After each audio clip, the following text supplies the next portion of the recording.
शरदचंद्रजी पवार आणि मंडल आयोग आणि त्या आरक्षणाच्या मंडल आयोगाची जी त्यांची रथयात्रा निघते त्या रथयात्रेवरती त्यांनी असा लोगो लावलाय की मंडल आरक्षणाचे जनक शरद पवार। ही शुद्ध भामटेगिरी आहे। महाराष्ट्रातल्या ओबीसींना येड्यात काढण्याचा, मूर्खात काढण्याचा प्रयत्न शरदचंद्रजी पवार यांच्या पक्षाचा आहे। देशभरामध्ये मंडल आयोग लागू होत असताना योगायोगानं महाराष्ट्राचे मुख्यमंत्री पदावर शरदचंद्रजी पवार होता। हा योगायोग सोडला तर शरदचंद्रजी पवार आणि मंडल आयोगाचा कुठलाही काहीही संबंध नाही, हे मी जबाबदारीनं महाराष्ट्रातल्या ओबीसींना सांगू इच्छितो। आणि मग जरांगे पाटील मुंबईला जाणं, तुम्हाला खरं सांगायचं, जे बीड शहर ज्या जरांगे पाटलांनी जाळलं, ज्या बीड शहरामध्ये ज्या काही गोष्टी घडल्या, त्याच गोष्टी महाराष्ट्राची राजधानी म्हणून ओळखल्या जाणाऱ्या मुंबईमध्ये जरांगे पाटलांना करायच्या आहेत। कारण त्यांनी जी तारीख निवडली ती तारीख एकतर गणेशोत्सव मोठ्या धूमधडाक्यात मुंबईमध्ये साजरा केला जातो आणि ऐन त्या गणेशोत्सवामध्ये जायचं आणि तिथं दंगल घडवून आणायची, हा एकमेव प्रोग्राम जरांगे पाटलांनी आखलेला आहे। मला वाटतंय जरांगे पाटील त्यांची ते बीडमधली सर्व जाळपोळ, ते आरोपी कोण आहेत, कुठं आहेत ते आरोपी, त्या आरोपींना शिक्षा झाली का ते मोकाट फिरतायत? माझी महाराष्ट्राच्या गृहमंत्र्यांना आणि पर्यायानं मुख्यमंत्र्यांना माझी हात जोडून विनंती आहे, या जरांगे पाटलांना परत त्या अंतर्वलीमध्ये परत काय उपोषण करायचं, काय आंदोलन करायचं ते करू द्या, पण महाराष्ट्रामधलं जे काही सणासुदीचं वातावरण आहे या वातावरणामध्ये जाळपोळ करण्याचा डाव हा जरांगे पाटलांना मुंबईला जाऊन करायचा आहे। काही पडलेलं नाही यांना देणं घेणं।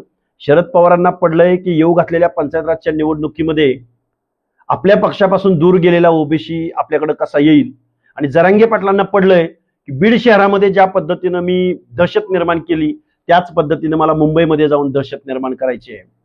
गावोगावच्या सगळ्या लोकांना ते आव्हान करतायत का ओबीसीनी कधी या महाराष्ट्राच्या विरोधामध्ये एखादं आंदोलन केलं, एखादी जाळपोळ केली, एखादी बंड केलं ओबीसीच्या कुठल्या नेत्यानं? हे ह्या महाराष्ट्रामधले करते धरते हेच आहेत आणि महाराष्ट्राचं वातावरण बिघडवणे हा एकमेव प्रोग्राम जरांगे पाटील आणि शरदचंद्रजी पवारांचा आहे। याच शरदचंद्रजी पवारांनी या जरांगे नावाच्या बबड्याला, मी 2 दिवसापासून म्हणतोय की जरांगे नावाच्या बबड्याला एवढं मोठं करण्याचं काम कुणी केलं? पवार साहेब गेल्या 2 वर्षाच्या कालावधीमध्ये या महाराष्ट्रामध्ये जरांगे नावाचं हे जे काही वातावरण केलं ते त्याला जबाबदार हे पाप शरदचंद्रजी पवारांचं आहे। त्यामुळे तुम्ही आता मंडल यात्रा काढून कुठली उपरती आणि कुठलं हे पाप क्षालन करायला तुम्ही चाललेले आहात? त्यामुळे हा लबाडपणा आहे शरदचंद्रजी पवारांचा। आठवड्याभरापासून मी सातारा, सांगली या जिल्ह्यामध्ये फिरलोय। काल मी बीड जिल्ह्यातल्या शिरूर कासार तालुक्यात फिरलोय। आज मी गेवराई तालुक्यामध्ये जातोय। उद्या मी परभणी जिल्ह्यातल्या गंगाखेड वगैरे परिसरात जातोय। परवा नांदेडला जातोय, लातूरला जातोय आणि मी ओबीसी बांधवांच्या काय प्रतिक्रिया आहेत, काय म्हणणं आहे हे जाणून घेतोय। पण येऊ घातलेल्या काही दिवसामध्ये हे बघा, जरांगे मुंबईला चाललाय म्हणून काउंटर आंदोलन आम्ही देणार नाही। आम्ही महाराष्ट्रातल्या आमच्या ओबीसी बांधवांना एकत्र करण्याचा प्रयत्न निश्चित करू। जर जरांगेच्या झुंडशाहीला बळी पडून जर इथल्या शासनाने काही वेडावाकडा निर्णय घेण्याचा प्रयत्न केला तर त्याला प्रत्युत्तर इथला ओबीसी देईल। मग ते सरकार कोणाचं आहे, कुठल्या पक्षाचं आहे, याच्याशी आमचं काहीही देणं घेणं राहणार नाही। येऊ घातलेल्या पंचायत राजच्या निवडणुकीमध्ये गावगाड्यातला ओबीसी या सरकारला किंवा विरोधकांना जशाच तसं उत्तर दिल्यापासून राहणार नाही। हे बघा, ओबीसी हा कधीही कुणाला चेतावणी देत नाही किंवा महाराष्ट्रातलं कधीही वातावरण बिघडवत नाही। महाराष्ट्राचं वातावरण बिघडवलं कुणी, बेकायदा मागण्या केल्या कुणी, घेईन तर ओबीसी मधूनच घेईन, ओबीसीच्या नेत्यांना टार्गेट केलं कुणी, ओबीसींची घरदारं जाळली कुणी, ओबीसींच्या लोकांवर हल्ले केले कुणी, मग आता 29ला मुंबईत जाऊन मुंबईची जाळपोळ करायची आहे का यांना?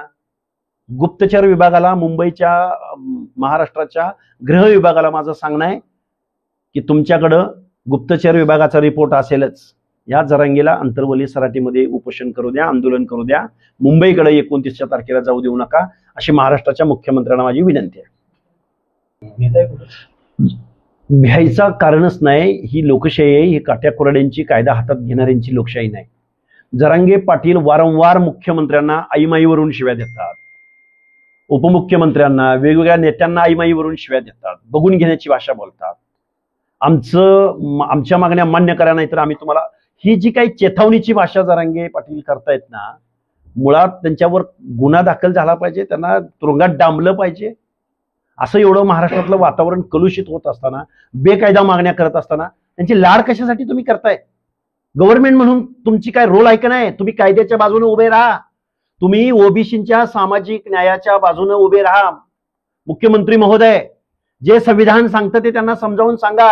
शरदचंद्रजी पवार हे ओबीसीचं आरक्षण सामाजिक दृष्ट्या मागासांचं, बलुत्याचं, आलुत्याचं, भटक्या विमुक्तांचं आरक्षण आहे हे तुमच्या बाबड्याला समजावून सांगा.